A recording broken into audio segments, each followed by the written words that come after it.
tapat, matatag at maaasahan balitang tama at totoo lamang dito sa Pilipinas Network. Magandang araw sa ating mga kababayan sa Pilipinas at sa buong mundo.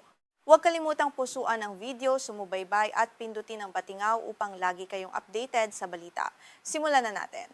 Isang napakalubhang trahedya ang kasalukuyang yumanig sa lungsod ng Lucknow sa bansang India matapos sumiklab ang isang malaking sunog sa loob ng isang gusaling pangkomersyo na kumitil sa buhay ng hindi bababa sa 14 na katao, kung saan karamihan sa mga naging biktima ay mga kabataang estudyante sa kolehiyo.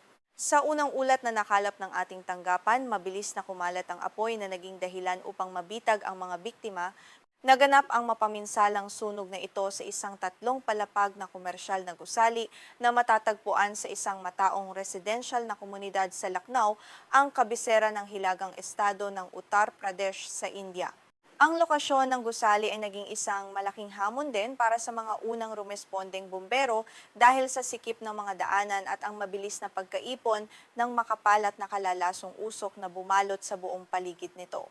Napag-alaman ng mga otoridad na ang nasabing gusali ay naglalaman ng isang silid-aklatan at isang animation studio para sa mga mag-aaral sa kolehiyo sa isang partikular na palapag, habang mayroon namang isang veterinary clinic sa isa pang antas.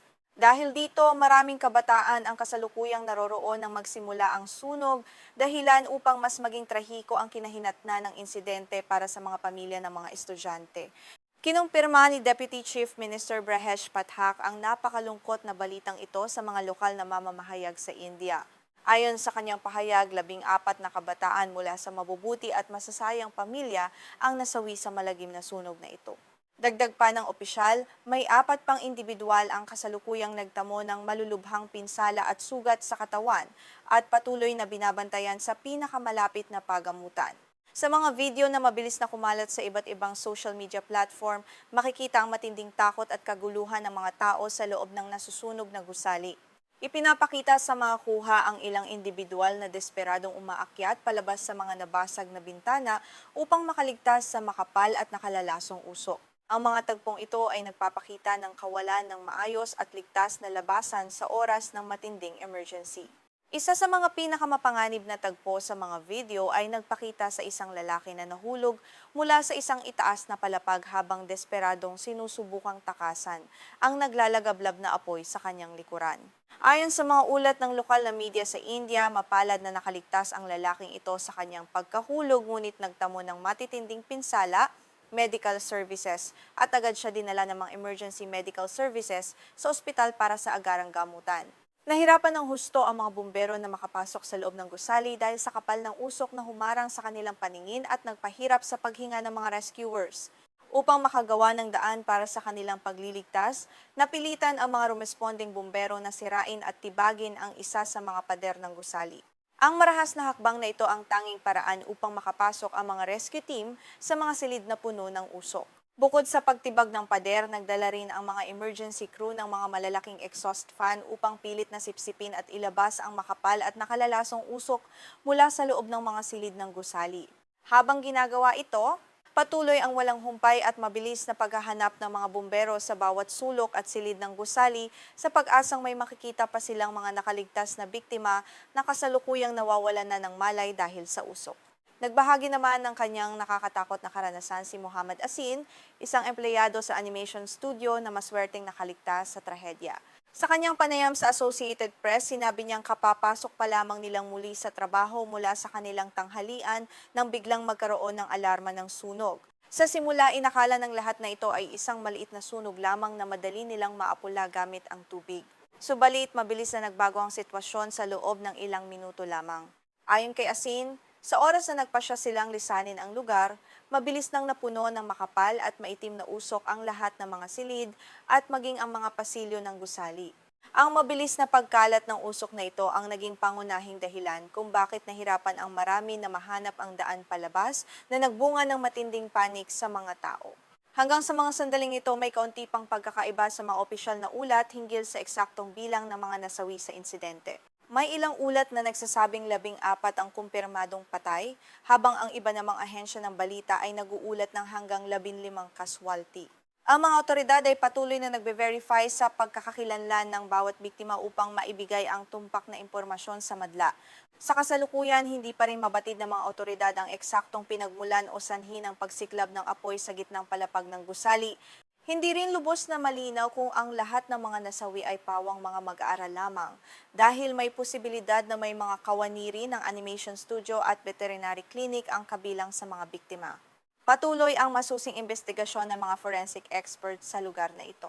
Ang malagim na insidenteng ito ay muling nagpatingkad sa isang malaking suliranin sa India kung saan napakadalas ng mga sunog sa mga komersyal na gusali.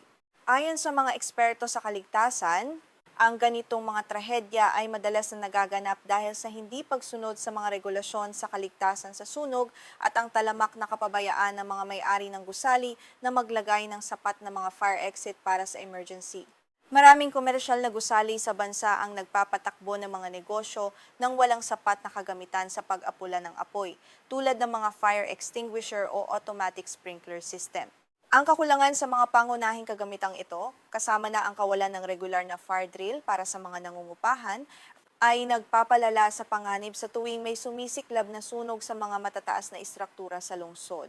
Bukod dito, ang mga electrical short circuit na madalas sanhi ng hindi maayos na pagpapanatili ng mga kable ng kuryente ang nananatiling nangungunang dahilan ng mga sunog sa buong India. Maraming lumang gusali ang may mga nakalantad at magulong kable na madaling mag-overheat, lalo na sa panahon ng tag-init kung kailan napakataas ng demand sa kuryente para sa mga air conditioning unit sa mga tanggapan. Ang layout ng gusali sa Lucknow ay nagpapakita rin ng panganib sa paghahalo ng iba't ibang uri ng negosyo nang walang sapat na harang. Ang pagkakaroon ng veterinary clinic na maaaring naglalaman ng mga kemikal o gamot, kasabay ng isang silid-aklatan na puno ng mga madaling masunog na papel, ay lumikha ng isang napakapanganib na kapaligiran na nagpadali sa mabilis na pagtindi ng apoy nang magsimula ang spark. Matapos kumalat ang balita, bumuhos ang pakikiramay at matinding galit mula sa mga pamilya ng biktima at sa pangkalahatang publiko sa India. Marami ang humihingi ng hustisya at nananawagan ng mas mahigpit na parusa para sa mga mapapatunayang nagpabaya sa kaligtasan ng gusali. Ang mga magulang ng mga nasawing estudyante ay nagluluksa sa pagkawala ng kanilang mga anak na may maliwanag sanang kinabukasan sa sining. Nangako naman ang pamahalaan ng Uttar Pradesh na magsasagawa ng isang napakabilis at transparent na investigasyon upang matukoy ang mga may pananagutan sa trahedyang ito.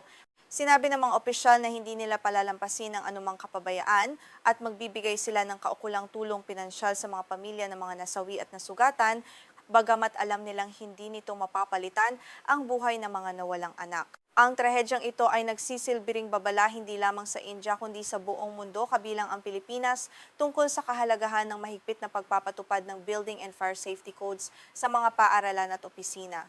Ipinapakita nito na ang bawat buhay ay nakasalalay sa kalidad ng mga pasilidad at sa kahandaan ng bawat isa sa oras ng hindi inaasahang sakuna upang maiwasan ang malagim na kamatayan. Bilang pagtatapos sa ating balita, muli nating ipinapaabot ang pakikiramay sa mga pamilya ng mga biktima sa Lucknow.